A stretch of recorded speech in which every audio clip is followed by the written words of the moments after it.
La imagen del día, el lujoso casamiento de Jeff Bezos y Lauren Sánchez.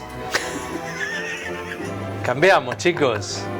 Bueno, fíjese, hoy es viernes, hoy nos relajamos. Claro, ayer hablamos de fútbol y hablamos de... El magnate ha concretado Es cierto que cerró Venecia. su segunda boda con una fortuna de por medio, sí. Cerró Venecia, exactamente. Bueno, hay protestas, hay rosca con esto, ¿no? Claro. Porque, cuente. Claro, el alcalde dijo, bueno, Ahí va. 10 besos, cerramos para que usted concrete aquí su boda. Pero claro, hay muchos... tenemos que decir que en realidad hay muchos habitantes de Venecia que realmente están medio cansados también de tanto turismo todo el tiempo. Porque esto no es turismo una época determinada y después es permanente. Hoy de eso hacía referencia... Bueno, Europa ha tenido mucho de eso, ¿no? Nuestro corresponsal Marcelo D'Aloisio. Sí. Y decía justamente eso. Que hay mucha gente que ya no soporta el turismo permanente. Ahora, chicos, qué lujo, ¿no? ¿Qué es eso? Una cosa... Bueno, y la polémica en Italia estaba también, esto lo comentaba Marcelo D'Aloisio, en la ostentación. Y sí. Claro. ¿Se imagina? Esto es millones y millones de dólares. Es demasiado. Pero están aquellos que por otro lado están en la vereda enfrente y que defienden lo que ha dispuesto el alcalde de Venecia y dicen, no, está bien, puede esto molestar, pero también veamos cuántos millones termina generando la llegada de... Tengo algunos datitos. 200 invitados. Sí. Poco, che. Muy selectivo. 200. Muy selectivo. Sí, sí. Recordemos que estamos hablando de, según las revistas Periodista, que entienden, la cuarta billetera más grande del mundo. Claro. Guille lo tiró hoy, pero no note incómodo, Guille. La cuarta billetera más grande del mundo. Sí. Le digo, lujo total. Van a estar, entre otros, Lady Gaga, Elton John. ¿Vio? Ahora sí lo tenemos. Hollywood. Es otro, también el cantante... el hijo de Andrea Bocelli, Matteo Bocelli. ¿Qué tal? ¿Sí? Fuegos artificiales sobre la isla, bueno, en fin. Tengo el dato de 27 vestidos va a usar la novia. No, la verdad, chicos, durante me la sorprenden. Me sorprenden. 27 vestidos. Lo dúctiles que son, ¿no? Vestidos, Guille, no sé, pero... ¿Qué es intruso esto? Bueno, no nos equivocamos de... Avísenme porque me equivoqué de estudio. Ayer tuvimos fútbol. Hoy, el estudio H. Claro, el mundo habla de esto, claro. El mundo habla de esto. Está hablando del mundo de esto. Bueno, debe ser ahí está. Compañero, ¿cómo les va? Bienvenidos, muy buenas tardes. Qué lindo comenzar con el amor. Porque El amor, después detrás de toda esa cortina de ostentación está el amor. Hay amor. Chapó para el alcalde de Venecia. Venecia, chapó. Claro. Que logró una difusión. No la necesitaba Venecia, ¿no? Pero, No, en absoluto. Pero bueno. Increíble, ¿no? Adicional a lo que ya tenía. Bueno. Muy bien. Y también saludamos a Besos, ¿no? Le mandamos un beso apellido. a Besos. Sí. Que no ve siempre, ahora seguramente no. Es Sánchez de apellido la chica, ¿es latina? Vamos con los latinos también, estamos... ¿Latina o española? ¿Qué es? Bueno, si es española también es latina. No, bueno, pero... Claro, pero dice Latinoamérica es otra cosa. No sé si ha nacido en No lo América sé, o España. no llego hasta ahí, No lo chicos. sé, pero está bien. Los latinos le estamos, por ahí está. estamos derrumbando el imperio. Con que sea Sánchez, ya, con eso ya está. Sánchez, Sí, Sánchez ya está. Bueno, abrigarse el fin de, chicos, ¿eh? Como Sí, parece nomás. Sí, nosotros que tenemos poquita cabellera. Bueno, Y en algunos lugares... En vivo, en chicos. vivo, ahí lo tenemos, mirá. ¿Usted estuvo por ahí o no? sí. Cuando hizo su viaje. Ese que el puente de los suspiros. No lo veo bien. Jorge estuvo. No veo en el televisor, pero bueno. Hace unos meses, por ahí. Bueno, cámara en vivo. Bueno, muy bien. ¿Ustedes si tuvieran la plata se casarían ahí? Si tuviese la plata. Va. Pero se casarían de nuevo, pues tendría que preguntar, ¿no? Sí, claro, vaya por ahí. Sí. Si tuviese toda esa plata, ahora. Ay. Vamos, Jeff. Vamos. Lo Pero ponen en un lugar incómodo. como 5.000, no, 50.000. 50.000. Y sí, se le quedó con la mitad de la Germo. Y sí. Claro. 50.000 millones de dólares, le salió bastante. Ya te voy a dar. carito. Claro. Clarito. Y busca nuevamente Y busca revancha. confiar en el Sí, matrimonio. está muy bien. 358-441-4050 es nuestro teléfono. Nos escriben. Ahora, los títulos del día.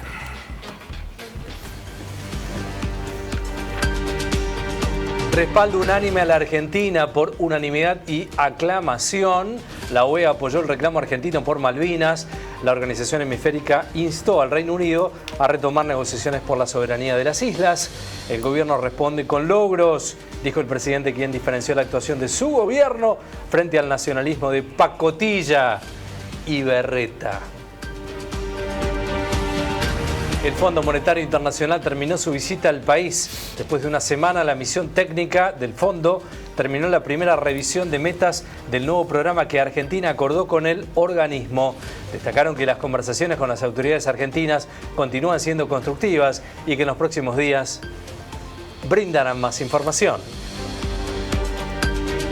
Es hasta sano para la economía. El ministro de Economía, Caputo, rechazó las críticas que recibe el gobierno por el saldo negativo de la cuenta corriente, que superó los 5.000 millones de dólares en el primer trimestre del año, según informó el INDEC. Es algo absolutamente razonable y hasta sano para una economía que está creciendo al 6%, dijo. Inchequeable. Brasil sancionó a Aerolíneas Argentinas. La Agencia Nacional de Aviación Civil de Brasil impuso una sanción a Aerolíneas por presentar información errónea y otras inconsistencias operativas. Una medida que impedirá a la aerolínea ampliar sus rutas o frecuencias de vuelo en el país vecino. También incluye una multa económica que ronda los $35.000. Otro mal arranque, Iván, para Colapinto. Franco tuvo un viernes complicado y quedó último en Austria. El argentino cerró la tabla de tiempos en la primera jornada de la 11ª fecha del Mundial y no logró cumplir su anhelo de tener un buen viernes en Spielberg. Así se repitió la historia de las últimas 2 carreras en España y también en Canadá.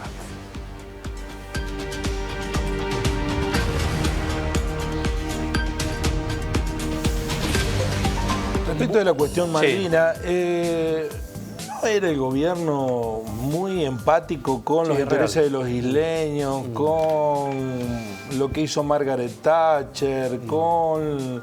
espera, ha dicho en más de una oportunidad, que bueno, Argentina no la ocupó a la isla en su momento, la perdimos la guerra, y ahora se montan a un sello de goma, que la Organización de Estados Americanos no existe, ¿no? Total. La OEA es un lugar absurdo. Si ya las Naciones Unidas dejaron de tener sentido, la Organización de Estados Americanos, menos todavía, pero bueno. Vos decís que no le van a hacer mucho caso al pedido de la OEA. Temo que no, pero a lo mejor me equivoco. ¿Qué es eso? Y con respecto, ¿y vos qué decís que hay un cambio de postura? No, hay un delirium tremens. Claro. No tienen... Sí, creo más. Dicen cualquier cosa en cualquier circunstancia, y como acá aparentemente buscan, no sé, aquilatar un logro, supongo yo. Sí, es raro, es raro leerlo, ¿no? Es raro leerlo. No, porque si fuese un cambio de posición, yo digo, bueno, está bueno que cambien esa postura que habían tenido en un comienzo con respecto a Malvinas, autodeterminación de los Kelper y lo que vos hacías referencia. Sí, pero digamos, además postergación del reconocimiento de los veteranos de guerra, muchas cosas que han venido sucediendo. Pero si hay un cambio de esa postura, está bueno. Por eso te preguntaba si te parecía que era un cambio de postura o si te parece que era... No creo que sea un cambio de postura. No creo que sea un cambio de postura, porque además no se inscribe en nada que lo justifique. Además que una determinación de la Organización de Estados Americanos que... insisto, es bueno, pero organismo... fue la Argentina la que pide esta exclamación o esta por unanimidad. Proclamación para la OEA. Sí.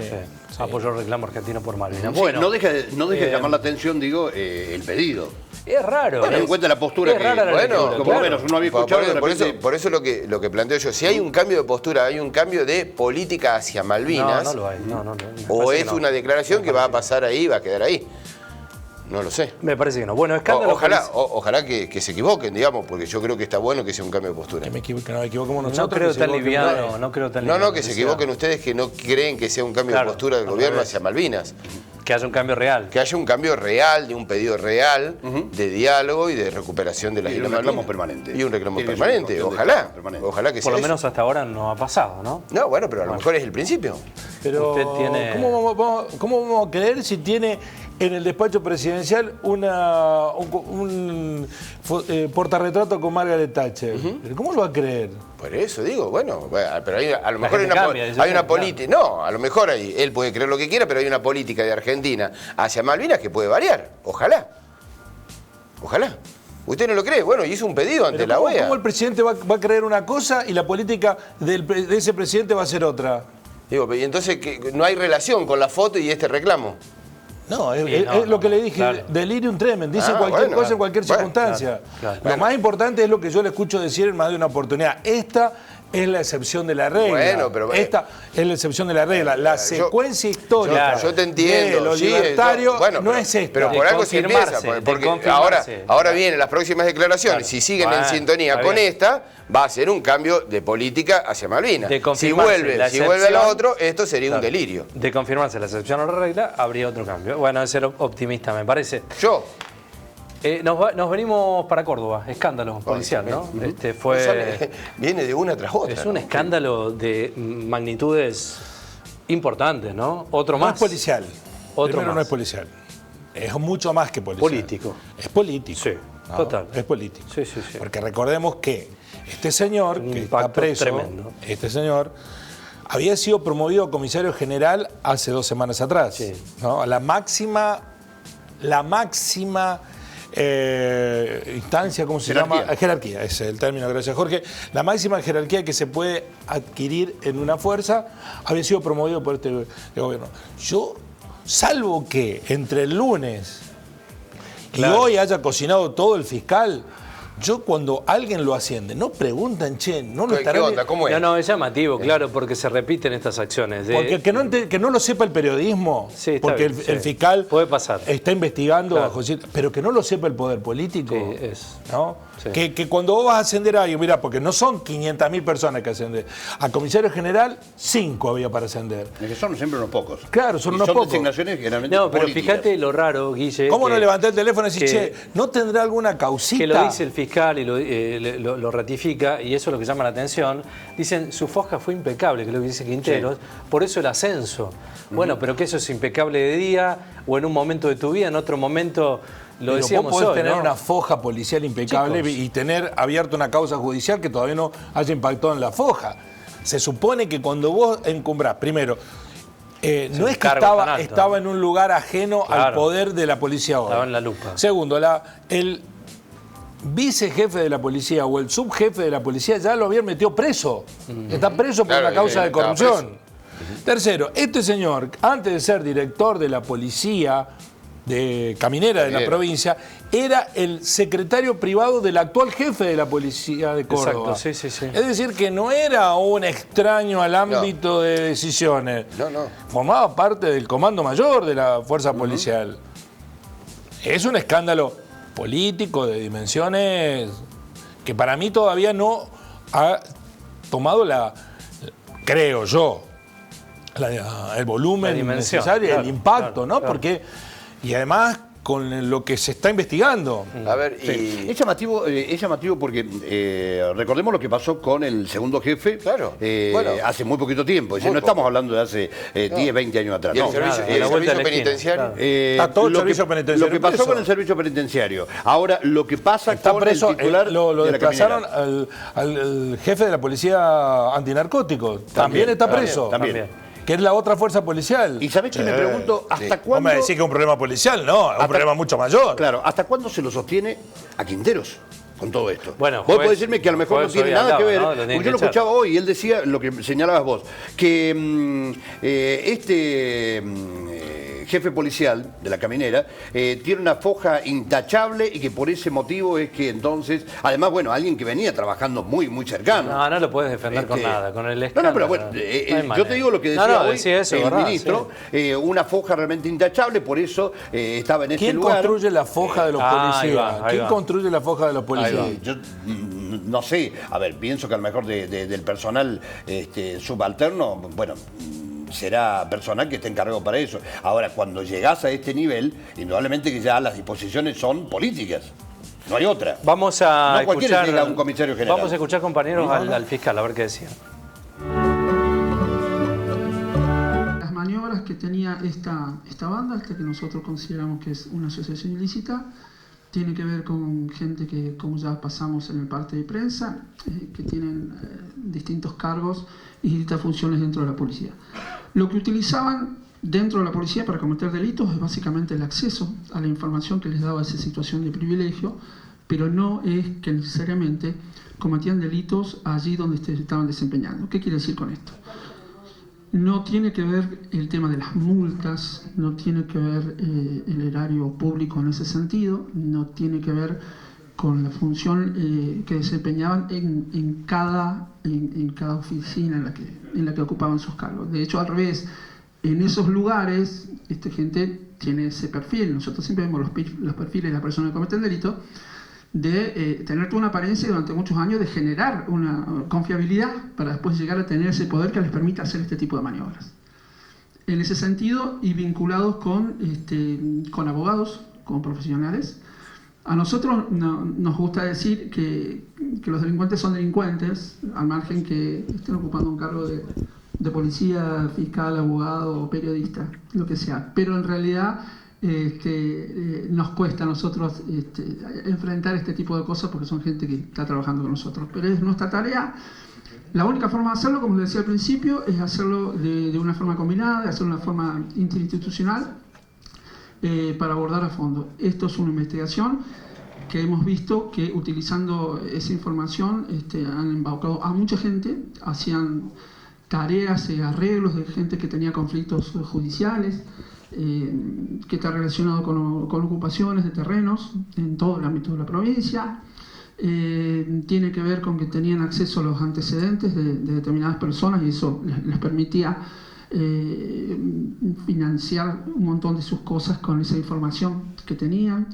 La logística, la posibilidad de asignar para que a lo mejor vaya un móvil, un patrullero que tenía que ir a determinado lugar a hacer una presencia o a pararse en tal o cual lugar. Quiero decir que no necesariamente ese policía estaba cumpliendo una orden, estaba cumpliendo su trabajo, ni siquiera sabía por qué tenía que pararse en tal lugar.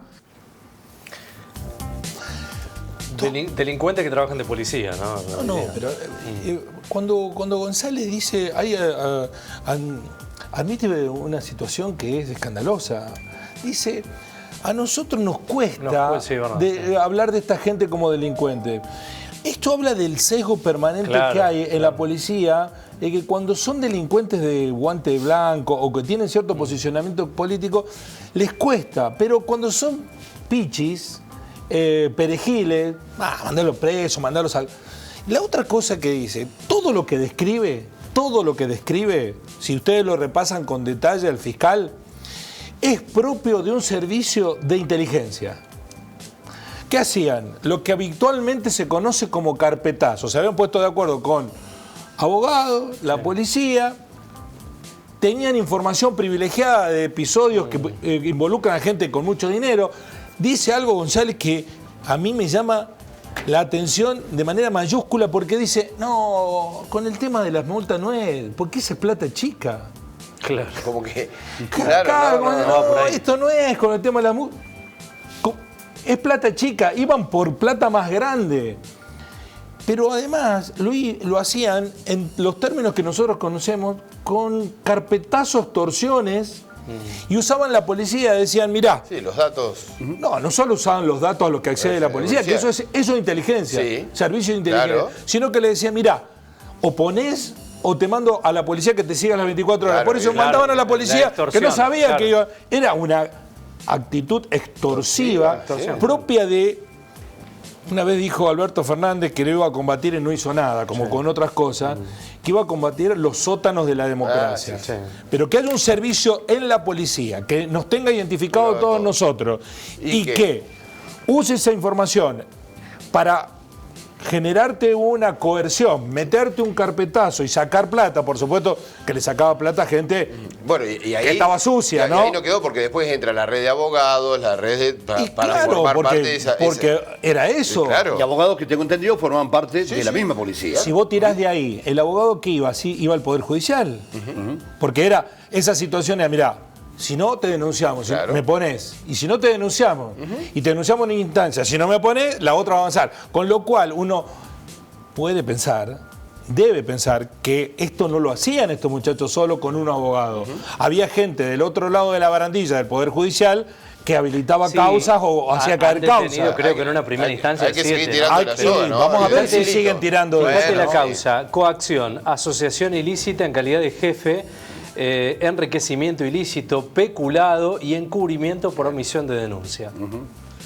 No menor la imputación que tiene. Es de un escándalo mayúsculo. Y además, Gabriel Ochoa Roldán. A mí me da la sensación, vos no sabés qué hace eso. Aparentemente la sospecha se instaló porque el hermano del tipo tenía mucha plata. Que también está imputado. También está imputado. Sí, bueno, porque imputado y detenido. La plata la tenían que blanquear por algún lado, ¿no? Vamos a ver qué decía el ministro de Seguridad respecto a este tema. Fiscal que acaba de detener a 6 policías de la provincia de Córdoba, uno de ellos un jefe de la policía caminera. Quiero dejarle aclarado a los cientos y miles de cordobeses que están escuchando, que el fiscal lo aclaró, no lo tuve que aclarar yo, que no tiene absolutamente nada que ver la detención con el ejercicio de su rol como jefe de policía caminera, para que todos se queden absolutamente tranquilos, y pido mucha responsabilidad al momento de plantear los temas de dónde ejercían estos roles y cómo lo hacían. No hay ningún tipo de daño patrimonial hacia el Estado en lo que el fiscal hasta ahora viene investigando. Lo hacen en su rol de abogados, utilizando y valiéndose del privilegio del acceso a la información que tenían por las funciones que cumplían, pero eso lo quiero dejar absolutamente claro. Y si me pregunta, voy a contestarle nuevamente ¿qué siento? Que estamos cumpliendo con lo que le prometimos a la gente, depurar la fuerza de seguridad y la fuerza política. El camino a seguir es el camino del bien. Que el que se aparte medio milímetro del cumplimiento del deber va a tener estas consecuencias. Eso es lo que tengo para decirle. Ministro, ¿hay una especie de autocrítica con respecto a la selección de las máximas autoridades? A ver, nosotros hemos elegido la palabra del fiscal a mí me eximen quizá de hacer mayores comentarios. Acaba de decir el propio fiscal que viene investigando la causa, que en su foja de servicio son intachables. Son intachables. Probablemente si se tiene que dar un proceso para ver cómo se eligen las autoridades policiales, lo evaluaremos. Bueno, allí estaba el ministro de Seguridad pidiendo responsabilidad. Ministro, nos pide responsabilidad a nosotros. Aparte pasa una cosa que todos sabemos que la policía caminera en la provincia de Córdoba no cumplía la función de ordenar el tránsito en las rutas provinciales. Tenía una función de punitiva, de aplicarte sanciones. Claro. No digo recaudatoria porque era punitiva. Porque cuando no estaban preocupados porque... me parece, Guille. La génesis fue otra, me parece. No, la génesis fue otra, claro. Pero... Ahora, cuando vos pones a una persona con un detector de velocidad escondido detrás de un palo... no estás preocupado porque los autos no circulen a alta velocidad. Estás preocupado por engancharlos que circulen a alta velocidad. Puedes decir, bueno, pero si vos sabés que no circule prevención, por encima de la velocidad permitida. Bueno, pero eso lo sabíamos los que viajan más o menos seguido, los cordobeses lo sabíamos, pero los que venían de afuera... Bueno, parte de la crítica, claro, de los pero era recaudatorio. Sí. Segundo, ha habido innumerable cantidad de situaciones, de episodios, donde no se aplicaba un criterio de prevención respecto de un hecho que vulneraba una normativa. Por ejemplo, vos tenías un foquito quemado, decís, loco. Sentido común. Lógica. No apliqué la sanción porque era un foquito quemado. Decís, mirá, la verdad que no lo vi, o venía con la luz de estacionamiento y no con la alta. La verdad que no lo vi. Multa. Es una ambición ingenua y un pedido que, si se quiere, es de solamente diplomacia o protocolar, del ministro decir, esto no tiene nada que ver con la policía. Viste que lo fue claro hasta el fiscal también, ¿no? Pero escuchame, claro, se les viene encima. ¿Vos te crees que en la próxima que te paren a vos con una infracción, viene el tipo, indignado, te voy a hacer una multa, andá, hacésela al desgraciado que estaba al frente de la policía caminera, son todos choros? ¿Vos te crees que vos no lo harías? Sí. Y que ya lo hacían. Claro, no rompe una cadena. Vos tenés que tener... Es indefendible esta situación. Es indefendible y además daña no a... Esto era privado. Dice, ¿cómo que era privado? No, el curro era privado. El curro era privado, pero dice, no perjudicó al erario. Claro. Pero ¿cómo no lo va a perjudicar? Seguramente, si hay omisión de los deberes de funcionario público, perjudicó el erario. Pero obvio. Perjudicó el erario. Por eso, me parece que las explicaciones políticas que está dando Quintero lo alejan un poco más de la función, más que acercarlo, ¿no? Porque eso daña a una fuerza que tiene que ser impoluta, sobre todo la policía caminera. Y sobre todo como venía aplicando el criterio. Y sobre todo por los chorizos de multa que te aplicaban. Multas hasta de 2 millones de pesos. Por eso se cuidan tanto en lo discursivo respecto a separarlo. Es inseparable la situación de caminera por esta cuestión que en la ciudadanía es un daño tremendo. Es un daño tremendo. Y además deja... Pobre, ¿no? Porque al fin y al cabo son los que están al rayo del sol, al viento, al frío. Sí. A los de caminera que están en la ruta. Están en la ruta, decir, che, yo tengo que poner la cara por el otro. Mirá la que nos estamos comiendo, porque va a pasar eso, va a pasar eso. Es que ya ha pasado, yo no, a través de las redes sociales vemos que pero era episodio claro, abre una puerta para si no predicas con el ejemplo. Pero en esto que es tan sensible. Pero lo que decía Guillermo de la mirada que se tiene hacia la policía caminera de Córdoba, no hace falta mucho, pero recorrer las redes sociales y demás, la caminera de Córdoba está vista a nivel nacional como una de las más recaudadoras o que busca lo punitivo, que decían, vos pasás por Córdoba y te volvés con multa. No, pero aparte hay un tema que decía Guille, te voy a contar un caso personal. Digamos, hace unos 15 días... Disculpame, no es que estoy alentando a que se cometan infracciones. Lo curioso es, y la vista que se tiene, que es una caminera en donde habitualmente te encuentra alguna cosita para hacerte una multa. Una situación personal hace un mes atrás, más o menos, viajando a Calamuchita. No aprovecha una instancia. No, pues ya está, ya la pagué, ya está, listo. Pero digo, era luz de posición. Efectivamente. Sí, muchachos, sentido común, digo, pero no es tan grave. Digo, cumplí con la reglamentación, me hicieron, la pagué, pero claro. Mirá, pero a uno le puede dar bronca, pero viajo seguido de Córdoba a Río Cuarto. Hay que poner un límite, decir, vos decías, pero me olvidé. Pero el límite no es plata, porque si no pasa lo siguiente, hay por lo menos 2, suele haber 3 entre Río Cuarto y Córdoba. Y yo he visto autos que me pasaban a 160, los enganchaba a la caminera. El tipo de date firme, salía de nuevo. ¿A cuánto iba? Digo, después de que firmara, volvía. No, volvía, lo enganchaban, ¿no? Me pasaba como... Lo enganchaban. Lo paraban un ratito, firmaba y volvía a pasar y lo enganchaban en la otra. Porque el tipo que tiene plata no le importa. No le importa. La solución a eso no es cobrarle más multa. Salvo que quieras recaudar. La solución es, señor, 1 hora. Lo que quería ganar en velocidad, 1 hora. No, 1 hora parado acá.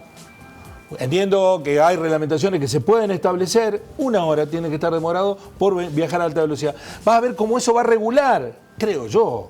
Pero el que tiene plata lo paga. Entonces, ¿quién termina cuidándose? Claro. Es que si a vos te pegan con una multa de 300 lucas... Te arruinó el viaje. Te arruinó el viaje, la semana, el mes, el año. Por eso el gobierno debiera haber cuidado este sector tan sensible, ¿no? La gente que tiene que poner a un papa para hacer esto. Claro, el Papa León, pero...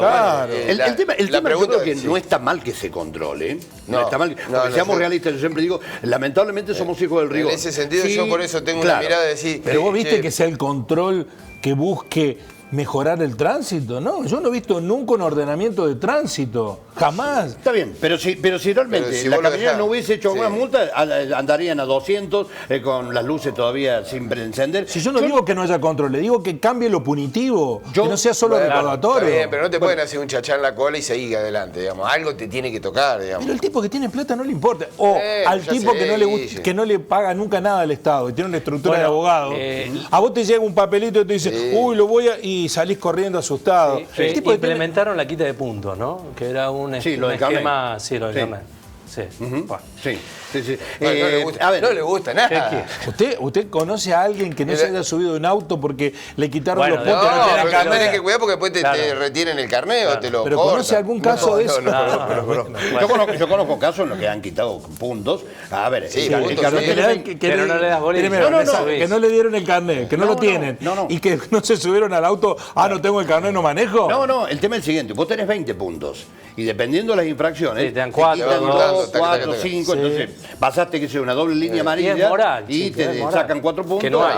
Bueno, a ver, yo qué digo, a mí me parece que no está mal que se controle, pero que se haga bien, Jorge, bien estamos hecho. En una provincia donde un legislador en un auto que usufructuaba de su función, que lo había secuestrado el Poder Judicial, está bien. pasó en línea amarilla, y pegó de un palo de frente, mató a una persona, dejó con herida de por vida a otra. Estamos en esta provincia. Entonces, está bien, y por eso que no vas a controlar. No, te estoy diciendo que... No te estoy diciendo que no controle, te digo que tenés que cambiar el chip del control. ¿Para qué es? Para que haya mejor ordenamiento de tránsito, no para recaudar. Y la impresión que todos tenemos es que en Córdoba la prioridad 1 era recaudar. De hecho, algunos de los que estaban en la policía de tránsito te decían, si no hacemos 50 multas por día, es como si no hiciéramos bien el trabajo. Y a lo mejor el señor tuvo una actitud de compromiso de decir, discúlpeme, usted no puede circular así, pero si no hacía la multa, esa medida preventiva que había tomado, demorándolo, frenándolo, no tenía sentido. Bueno, a ver, ¿qué ocurre? Son las cosas que están mal hechas. Porque yo qué digo, primero, no está mal que se controle. Lo otro, tiene que ser algo uniforme para todos. Decir, señores, se sanciona esto, esto y esto. Porque no sé si a ustedes les ha pasado, pero hay gente, por ejemplo, que tenía la luz baja apagada y a lo mejor le dicen, señor, usted la luz baja apagada. Uy, me olvidé, préndala, sigue a viaje y no le hacían la sanción. Y otros, en cambio, le labraban el acta. Bueno, ¿recuerdan el verano el matafuego? Mira, por ejemplo, alguien dice, el señor tiene una luz quemada en el vehículo. Sí, pero para mí resquebraja un poder de control que ya estaba muy cuestionado. Pero tenés que tener una uniformidad también, decir, esto es lo que se sanciona, esto no. Porque quedaba criterio y de la buena noche que podía haber tenido a lo mejor el integrante de la policía caminera para labrarte o no un acta, y esto no puede ser. Lo que quería decir y rescatar, digamos, porque me parece que también es una de las preguntas, la hizo el colega al ministro de Seguridad, la autocrítica a la hora de la selección. Cero, olvídate. Sí. Porque venís, como dice Guillermo, venís con el servicio penitenciario, venís con el jefe de la policía, venís con pero además la sanción política. Ahora venís, bueno, que debería llegar, también le decían... Pero hay un gobierno anterior... Yo celebro que con el gobierno de Yarlora se estén tomando medidas judicialmente que evidentemente... Con un gobierno del mismo palo.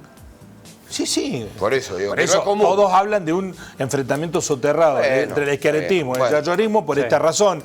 Pero yo celebro que esto esté ocurriendo. Pero esto también son las consecuencias de políticas anteriores.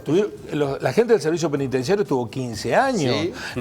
La policía de lucha contra el narcotráfico se creó después que metieran presa a toda la división narcotráfico de la policía de la provincia de Córdoba, ¿recuerdan ustedes? Sí. Nos metieron preso a todos porque... Bueno, protegían, comercializaban drogas, se quedaban con drogas. Los que tenían que luchar contra la droga... Bueno, tirar el lobo en un gallinero. Hay responsabilidades políticas. Sí, hay responsabilidades políticas. Acá hubo un levantamiento de la policía, ¿recuerdan ustedes? Sí. Y la ministra que estaba como ministra de Seguridad en aquellos días, Alejandra Monteolivo, hoy es la segunda de Patricia Bullrich, ¿no? Una inútil, porque es una inútil, que duró 6 meses, ni 6 meses, creo que duró 4 meses, como ministra de la SOT, y se la levantó toda la policía, y ahora está premiada siendo la segunda de Patricia Bullrich a nivel nacional. Hay responsabilidades políticas, no solo es la fuerza policial. 358-441-4050, vamos a seguir hablando de este tema la semana que viene. Hablemos de la pobreza, ¿no? Hay números, vamos a conocer las tramas, para ver cómo está una situación que lastima, ¿no?, a nuestro país, esta discusión eterna, ¿no? Pero Sandra Petovelo, allí en su tuit, más allá de los datos, lo importante es la tendencia y en este caso la pobreza sigue bajando de forma sostenida, lo arroba al presidente Javier Milei. Son datos del INDEX esto, ¿no? La pobreza sigue en descenso y allí está el gráfico de pobreza. Se nota claramente. Indigencia. Claramente. Claramente que vivimos en una sociedad... Míralo. ¿Y qué dice Javier Milei? Mal día para mandriles, siguen bajando la pobreza y la indigencia, la libertad avanza, viva la libertad carajo. Allí arroba al Ministerio de Capital Humano. Claro, que hacía referencia justamente a esos números. Exactamente. Ahora, me parece que no es lo que se percibe. No, en absoluto. Es lo que decíamos ayer. Hay un sector que está muy bien y que cada día quizás está mejor, pero es minúsculo Y hay otro sector que en cambio yo le pediría, si pueden, que busquen, no es santo de mi devoción, pero lo tengo que citar. Ya cuando lo citaba usted se burlaba de mí. Kachanowski, el economista que está enfrentado con Milei, acaba de publicar lo que ha pasado con la AUH en la gestión de Javier Milei, la asignación universal por hijo, que lo decíamos el año pasado. Yo lo celebro que eso haya sucedido. En un escenario de inflación a la baja, como usted describe, que tiene bajo control. No, está bien. Déjeme que termine la idea, después me refuta. Usted me hace referencia. No, pero usted dijo que los números están bajo control. No, yo no, el INDEC está de alguna inflación a la baja, 1,5. No, sí, por eso dijo. Pero usted celebra porque eso refleja la realidad. No, es la realidad. Usted lo celebra, sí, ahora no se haga el que no lo celebra porque lo celebra. ¿Por qué razón, me pregunto yo, por qué razón las asignaciones universales por hijo aumentaron el 700%? El aumento que le dio a los que reciben asignación universal por hijo es del 700%, que yo me parece bien. No estoy, yo creo que es la base social. Pero tiene un correlato, claro. Bueno, primero, si se juzgan los términos que los juzgan los libertarios, eso es populismo libertario, ¿no? Porque le pone plata a los que no tienen recursos. Incluso va contra el núcleo de los que están denostando todo el tiempo a los planeros. No hay gobierno que le haya puesto más plata a los supuestos planeros. Yo no estoy de acuerdo y es despectivo ese término, pero es algo que está en la boca de muchos hoy. Aumentó el 700% la asignación. Eso es populismo, eso es plan platita.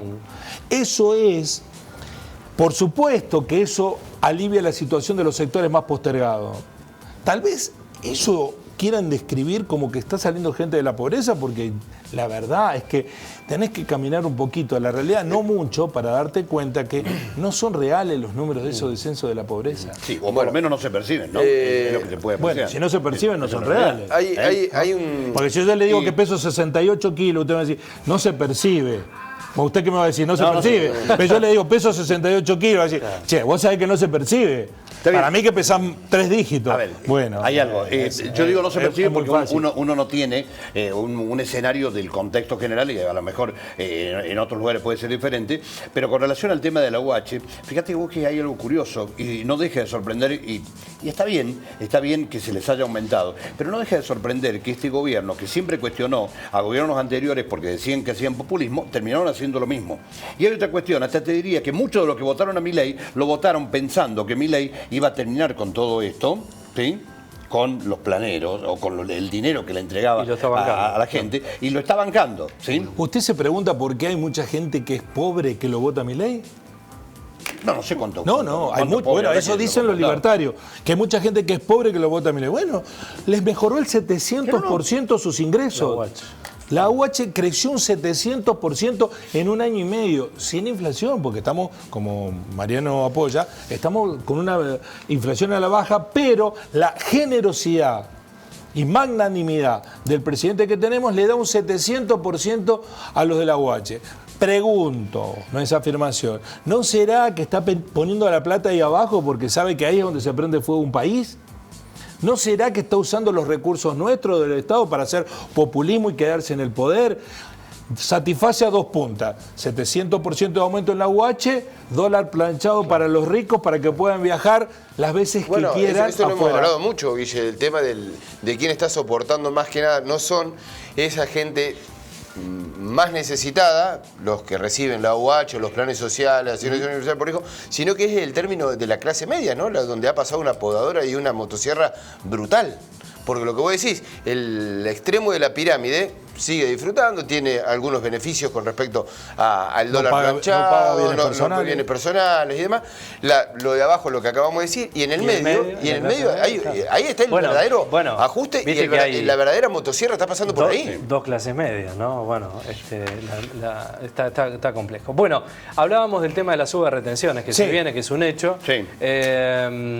Y allí con el campo, con estos claros oscuros, con su discurso, ¿no? Respecto a un tema que los afecta de mucho, pero tienen sobradas expectativas respecto a un futuro promisorio. Bueno, ¿cómo impactará esto? ¿Qué pasará con esta alza en las retenciones? Lo dijo un asesor del sector agropecuario.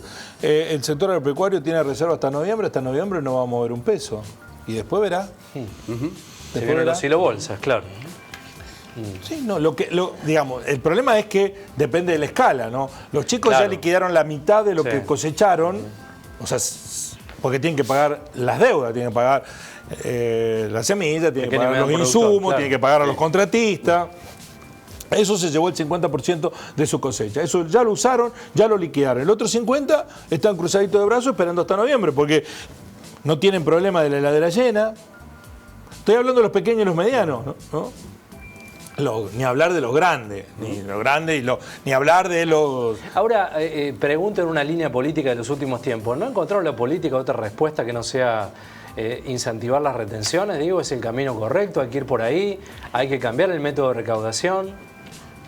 Y me parece que no deben tener otro instrumento porque si no, tal vez, y teniendo en cuenta las elecciones que ya no están muy alejadas en el tiempo, hubiesen tomado otra disposición. Excepto que ahora vuelvan con las retenciones y dentro de, no sé, a un mes de las retenciones, las bajen nuevamente, de las elecciones, perdón, las bajen como para que, bueno, generar un efecto de poder captar algún voto más. Aunque, bueno, hay buena parte del campo que lo ha votado, Milei, ¿no? Sí, sí, por supuesto, y todavía sigue manteniendo esperanza. Sí, digamos, por mucho menos a otro gobierno le plantaron cara, ¿no? La mesa de enlace en el día de hoy tenía actividad ya programada, pero se reunió, obviamente, con el tema de las retenciones como eje con Rogelio Frigerio, con el gobernador de ya se habían reunido con el Puyaro, claro, ¿no? porque es la intención de la mesa de enlace recorrer justamente... Y antes habían estado con Giorgio. Los gobernadores, en el día de hoy con Frigerio. Pero la nada misma, ¿no? Bueno, hay un comunicado en donde obviamente el tema de retenciones se lleva gran parte. ¿De cuánta plata estamos hablando? Porque esta cuestión, el beneficio, o sea, lo que dejó de recaudar el Estado por la baja de las retenciones son aproximadamente unos 700 millones de dólares, más o menos. Sí.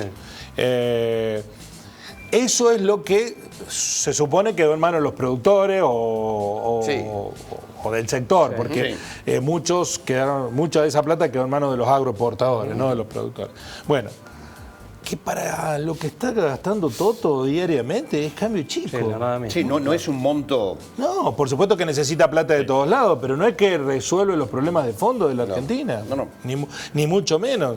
700 millones se los lleva así. Yo lo que creo, y pensando lo que decía Jorge, que la necesidad debe ser tal, porque si hay un sector al cual pretende complacer, estar bien, estar de amigo, a tan poco de unas elecciones, o en un año electoral, con una campaña que ya se inicia, digamos, el gesto de no volver las retenciones al precio que tenían antes hubiese sido un impacto político interesante. Yo creo que eso Milei juega con cartas a favor, que sabe que aún haciendo, colocando las retenciones, el campo... No se va a ir para el otro lado. No se va a ir a otro lado. Electoralmente, digo, ¿no? Sí, electoralmente, ni discursivamente, ni le va a hacer protesta, no le va a cortar la ruta, no le va a hacer nada. Pues sería interesante ver una protesta de esa, a ver si la reprime o no la reprime Patricia Bullrich, que se subía a los tractores para reclamar la eliminación de las retenciones. Pero no nos olvidemos del pasado reciente. Esa presión no la puede hacer, digo, Pino, digo, las cabezas de las entidades, pero atención con ¿no? Yo creo que el campo está... No, ahí, en este contexto, digo, yo creo con vos, digamos, no se la van a hacer. Yo creo que no lo veo a Pino golpeándole la puerta. Está en una posición pero muy incómoda. Digo, las bases, las bases, no sé si de la sociedad rural, pero Federación Agraria, Coninagro, CRA, me parece que comienzan a empujarlos un poquitito como decir, che, esto ya no va más, después. Yo creo que prima más la ideología que la economía. Y claro, están en una posición incómoda porque bancaron el proyecto. Bueno, nos vamos a Entre Ríos. Congela sueldos políticos. Entre Ríos. Vamos a ver de qué se trata. La situación por la que estamos pasando no hace falta explicarla porque siento que la vivimos todos. Cualquier entrerriano puede sentir el momento duro que estamos pasando en términos económicos y de alguna manera el gobernador decidió acompañar como un gesto, pero también como una medida ejemplificadora, este ajuste del cinturón que estamos haciendo principalmente desde el gobierno y desde la política, que se suma a otras medidas que ya hemos tomado desde el inicio de nuestra gestión, que tiene que ver con la austeridad. La primera fue que la prohibición de que un funcionario pueda cobrar 2 o más sueldos como se hacían antes. Antes los funcionarios cobraban hasta 4 sueldos. Hemos eliminado los gastos reservados. hemos eliminado la posibilidad de los usos de autos oficiales y lo hemos reasignado a la policía. Hemos hecho muchas medidas que tienen que ver con un manejo con austeridad que llegó y esperemos que llegue para quedarse, digamos, y este congelamiento de los sueldos tienen que ver con esa austeridad que estamos manejando. Esto es a partir de julio. Tengo retorno en piso, si lo pueden bajar ahí. Es a partir de julio. ¿A quién alcanza? ¿Cómo es la escala de funcionarios? A toda la administración central, a los entes descentralizados, y también el gobernador hizo a través del decreto una invitación tanto a la Cámara de Diputados como de Senadores y al Poder Judicial a que se adhieran a este congelamiento de los salarios, por lo menos hasta que podamos superar esta dura crisis por la que estamos pasando en términos económicos. Bueno, desde el 1 de julio están tomando medidas por todos lados. Su amigo Nacho, el secretario, el secretario de Gobierno de Entre Ríos es el que hablaba, ¿Qué pasa con Nacho Torre, en el marco de la emergencia económica que tiene aprobada en su provincia, decidió la postergación de pagos a proveedores? Lo único que no va a postergar es pagos de vencimiento de deuda, pero todos los proveedores del Estado a formar fila. Cuando uno dice, bueno, son proveedores de todo, se arreglen. Bueno, no. El de atrás del proveedor. No, pero además, es una cadena. Claro, es una cadena porque ese proveedor del Estado se vuelve una empresa constructora, la que le vende las medialunas a la mañana. Todos los proveedores del Estado tienen empleados. Es que en algún momento... ¿Y qué van a hacer? Es una cadena. 18 meses del gobierno del presidente. En algún momento la situación esta de las provincias empieza a estallar. Pero no es la situación de la provincia. Hoy esta mañana estuve reunido con un empresario que había estado con un gerente de una sucursal de banco de los más importantes del país, con sucursales en nuestra ciudad. Bien. Y me dice que el nivel de rechazo de cheques hoy es superior al tiempo de la pandemia. Hay mayor nivel de rechazo de cheques superior. ¿Qué es eso? ¿Ruptura de la cadena de pago? ¿Qué es eso? Las pymes que empezaron a mandar cheques para subsistir, la asfixia financiera, y que no pueden cumplirlo. La situación económica de pequeñas y medianas empresas hoy es peor que en la pandemia. Y vos me decís que bajó la pobreza. Bueno, hoy estuvimos hablando con el presidente de la Unión Industrial de Tucumán, Jorge Rocha Fierro. Dice que es desesperante, digamos, porque hay pérdida, hay un impacto en el empleo ya de manera directa. Está hablando de pérdidas continuas en el empleo y que no hay un lugar de absorción para esa gente. Bueno, hoy hablamos de un informe de la Unión Industrial de Córdoba que tiene que ver con esta cuestión. Cerramos con Fito. Pero yo le voy a citar un célebre periodista argentino contemporáneo: la macro está controlada. Quédese tranquilo. Vamos a ver Fito Páez. Y finalmente las utopías no sirven para nada. El fracaso de las políticas de izquierda, del marxismo europeo y del americano, el fracaso de un proyecto histórico. Y decirlo ya sin pudores, ¿viste? Sin andar cuidándose de la corrección política, que es otra cosa abominable esta época, ¿no? Y que a ver si no dañes a nadie, a ver si perdés público.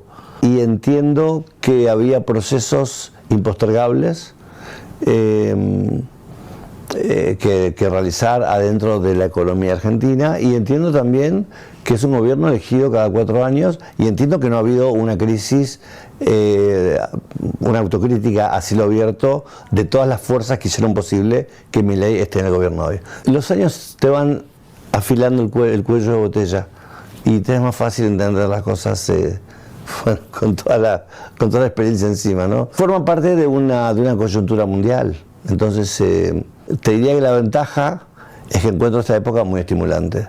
Puedo pensar, escribir, ahora estoy terminando un ensayo. Se nos queda, muchachos, ¿alguna opinión de Fito? Me quedo con el Fito Páez músico. No comparto yo dice, pero bueno. Con lo que decía Guillermo, porque me tiró la de la macro, me la tiró a mí. No, ¿por qué se hace dijo periodista célebre. Aparte, digo dos cosas que no rinden, condición. Dije periodista y célebre. No sé para qué se pone. Hubiese dicho pelado y ahí me sumaba. No, pero el mismísimo presidente de la Unión Industrial de Tucumán, pese a este momento, dijo: estamos de acuerdo con controlar la macro como lo está haciendo. Bien, a propósito de hasta el lunes, ha aumentado el nivel de falta de pago con las tarjetas, como parte de lo que mencionaba Guillermo también. Buen fin de semana, gracias por la compañía. Que la pasen bien. Buen fin de semana, abríguense que se viene frío. Bien tapadito. Vamos. Sueño irreal, brillaba más hermosa que el sol.